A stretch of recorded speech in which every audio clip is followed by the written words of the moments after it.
One thing I do like too, like, and that's, I know within your group, you call them out. I love that. Like, Misty has laughed at a few of them. She's like, "Hey, you got to read this." You'll call them out and say, "Hey, man, you guys need to get your stuff together." Well, You know, it's a team it's sport, yeah, and a lot of people don't realize that, and a lot of people are like, all they care about's themselves. Like, I got to make this 50 grand. I got to, okay, I can get that mindset maybe, like if you're broke and you just need that one come up. But there's people have been doing this for like a year and still just out there like doing everything. I'm like, look, we have to work together. Like mm, I've seen it. It has to work together. If not, it falls apart.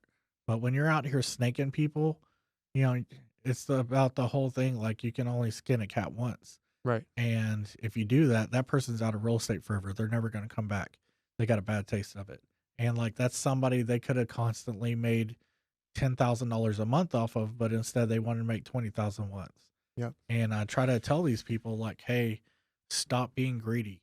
Just give. And when you give in return, you're going to get back. Yeah. Get tenfold because Yeah. of that, because you helped. No, that makes sense. It's crazy to see some of those deals that come across the table. It's just we haven't. I know we've never messed with wholesalers, especially once we started.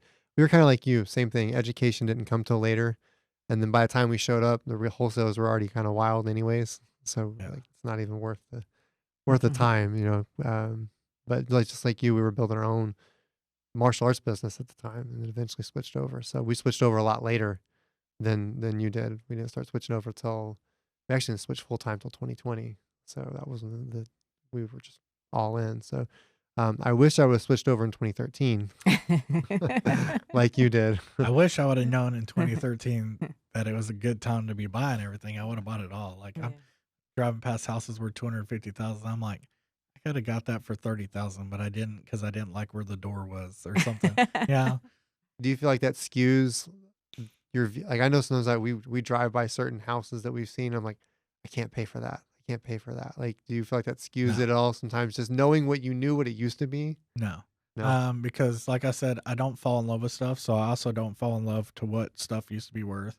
I have family, they're like, "Why would you pay this when you were getting them for this?" I'm like, "Well, times change. Doesn't matter what used to happen. All that matters is today."